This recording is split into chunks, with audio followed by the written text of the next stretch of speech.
जम्मू कश्मीर में विधानसभा चुनाव की तैयारी के तहत चुनाव आयोग ने बुधवार को एक महत्वपूर्ण आदेश जारी किया है। आयोग ने निर्देश दिया कि जिन अधिकारियों ने पिछले 3 वर्षों से एक ही स्थान पर कार्य किया है या जो अपने गृह जिलों में तैनात हैं, उन्हें स्थानांतरित किया जाए। यह आदेश उन अधिकारियों पर लागू होगा जो चुनाव प्रक्रिया को सीधे प्रभावित कर सकते हैं, जबकि अगले 6 महीनों में सेवानिवृत्त होने वाले अधिकारियों पर यह आदेश नहीं लागू होगा। आयोग ने स्पष्ट किया है कि चुनावी राज्यों और केंद्र शासित प्रदेशों में चुनाव संचालन से जुड़े अधिकारियों को उनके गृह जिलों या उन स्थानों पर तैनात नहीं किया जाता है जहां वे लंबे समय से कार्यरत हैं। यदि कोई अधिकारी अपने गृह जिले में तैनात है या पिछले 4 वर्षों में 3 साल उस जिले में पूरे कर चुका है तो उसे स्थानांतरित किया जाएगा। अधिकारियों के स्थानांतरण के नियम क्या हैं? चलिए वो बताते हैं आपको। आयोग ने अपने दिशा निर्देश में कहा है कि जम्मू कश्मीर के संबंधित अधिकारियों को किसी भी पद विशेष राजस्व जिले या गृह जिले में 30 सितंबर 2024 तक 3 साल का कार्यकाल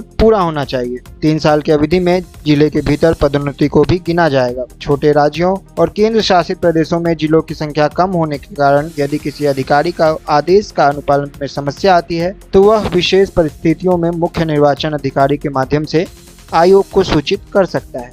अब किसी भी अधिकारी पर लागू होगा यह निर्देश। चुनाव आयोग का यह निर्देश न केवल जिला चुनाव अधिकारियों, उप जिला चुनाव अधिकारियों, RO, AROS और AEROS पर लागू होगा, बल्कि जिला अधिकारियों, SDM, डिप्टी कलेक्टर, संयुक्त कलेक्टर, तहसीलदार, खंड विकास अधिकारी और अन्य समान रैंक के अधिकारियों पर भी लागू होगा। पुलिस विभाग में range ADG, IG, DIG, SSP, SP, additional SP, SHO, inspector, sub inspector जैसे अधिकारी भी इस निर्देश के दायरे में आएंगे। पुलिस विभाग के कुछ अधिकारियों पर निर्देश लागू नहीं होगा। चलिए वो जान लेते। पुलिस विभाग में विशेष शाखा, कंप्यूटरीकरण, प्रशिक्षण आदि कार्यात्मक विभागों में तैनात पुलिस अधिकारियों पर यह निर्देश लागू नहीं होगा। सब इंस्पेक्टर और उससे ऊपर के अधिकारियों को उनके गृह जिले में तैनात नहीं किया जाना चाहिए। अगर सब इंस्पेक्टर ने किसी पुलिस उपमंडल में 4 वर्षों में से 3 साल का कार्यकाल पूरा कर लिया है तो उसे किसी भी अन्य उपमंडल में स्थानांतरित किया जाना चाहिए। राज्य मुख्यालय में तैनात अधिकारियों पर निर्देश नहीं होगा लागू। चुनाव आयोग ने कहा है कि राज्य मुख्यालय में